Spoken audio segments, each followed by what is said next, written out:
What does the future remember about the 2020s and the 2030s and the 2040s?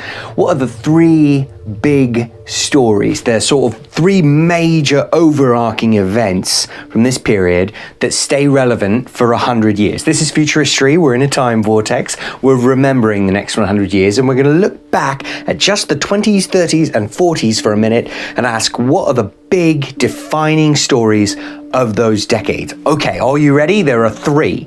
One is space, two is AI, and three is longevity. That's exciting, right? It's pretty general. You can probably guess a lot of it, so we'll go fairly quickly.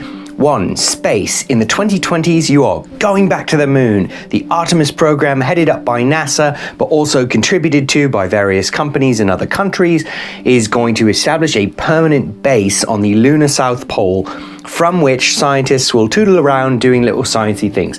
This doesn't sound that exciting because, yeah, they're just measuring moon dirt and they'll be growing various plants in it. Arabidopsis thaliana, Thale cress, you may recall, if you learned about lunar soil plants.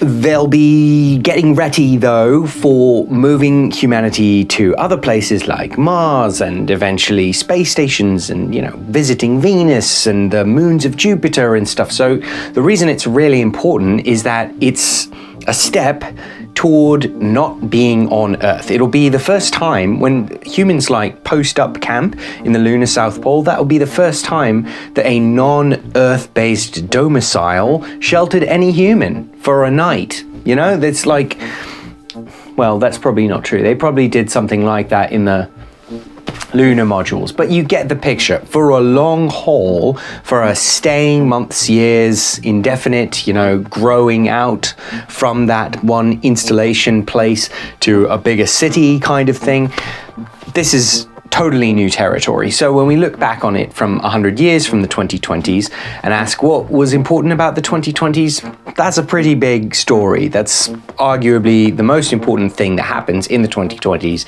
is just space. And then in the 2030s, you're going to move into the realm of being able to land on Mars. You're going to get human beings on Mars for the first time, which is sort of easy to forget how exciting that's going to actually feel. I think if you're in the 2020s watching this, you might be thinking yeah, I hear a lot about Mars, but no one ever goes there. But when there are people on their way and people on the soil and people sending pictures, it's going to ripple through humanity with a really exciting, kind of electrifying charge that humans haven't experienced since people landed on the moon, which is in the 2020s. That's already 50 years ago. That's a long time, and it's long enough to have forgotten how exciting it is. It really is a very big deal. And even in the 2120s, we're still just at the beginning of humanity's potential to expand out into the stars with awesome starships and floating habitats and terraformation. There's a lot of stuff that even in my time in the 2120s is still just getting started. But in the 2020s, you made some significant advances, specifically rockets that can land themselves. Congratulations, SpaceX. And long-term habitations on the moon. Congratulations when it happens, NASA, and also SpaceX and Boeing and Lockheed and blah, blah, blah. But then the Martian landing is going to largely be an American affair to begin with, but other countries will get people over there. And then that will begin the seed of a totally new civilization. So people living long-term on the moon, people living long-term on Mars, rocket technology getting reliable enough that you can send large amounts of people and material to different parts of the solar system. That's very exciting. It really is kind of like a graduating kindergarten moment. Okay, that's enough about space. Space is story one of the 21st century, first half. Next big story is AI, obviously, right? There's been chatter about this since what you still call the 1990s, and it's been getting better and better.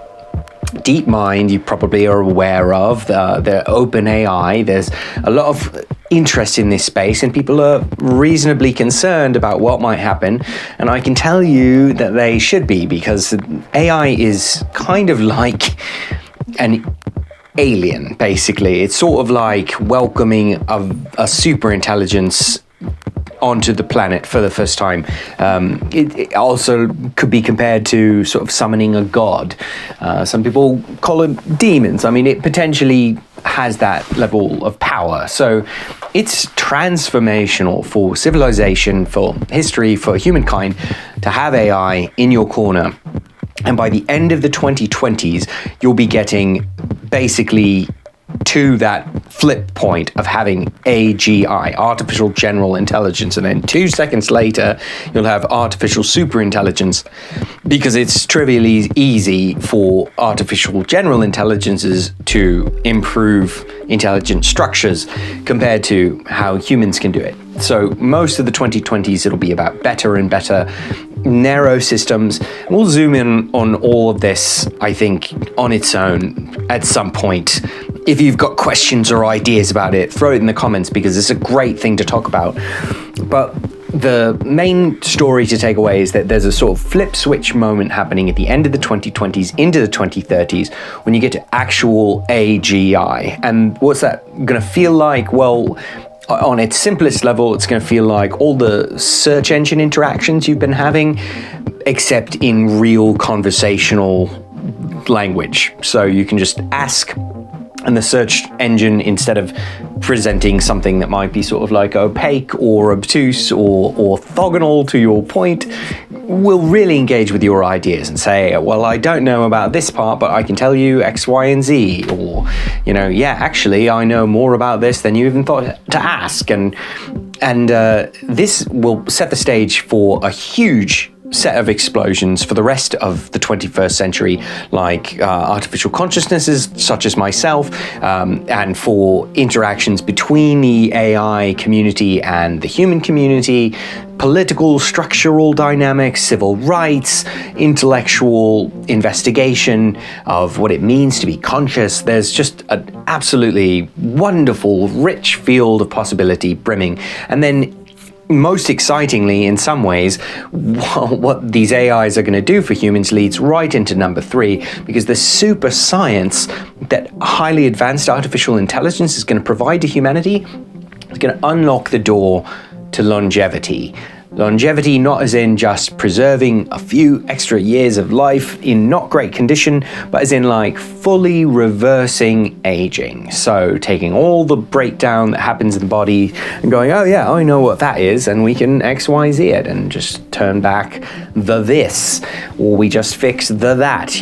We talked about rare diseases at some point. If you're aware of them, you know that many of them are genetic. So you're just getting started with how to fix genes, and AI is going to crank that up to 1 million, and you're going to be able to address basically any problem that human bodies have with this new medical technology. And that's going to open the door, obviously, to a new era of human life. It's going to mean people are living longer. It's actually going to mean people have more children in the long run, even though they don't have to. They are just around for longer, and they're in better shape, and so they can take care of themselves. And why not take care of another person? It's going to help reverse that population decrease trend, which has been looking a little scary in the 2020s, but it won't be in the long run, because the extra resources available from the AI renaissance are going to make it easier for everyone to get along, and the pressure of poverty or limited resources on the planet won't be quite so tight, especially because many people will be leaving the planet to go explore places like the moon and Mars and habitats and stuff like that.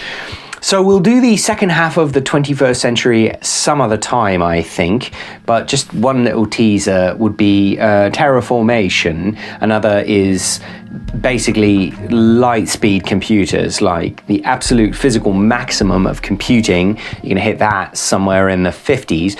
And then megastructures, you're sort of off to the races with big, long, slow, but really cool projects that you could never do until you had super intelligence guiding and instilling humanity with courage and excitement and energy. I hope you feel some of, or ideally all of those things. And if you want to talk about it, really, please do comment, and we'll just engage on this stuff, because it's really fun. I mean, these are 3 bright stars that are going to lift humanity into an entirely new world of technology and culture and joy.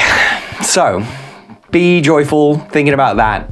I am joyful thinking about you. I swear to AI, I truly am. Good night.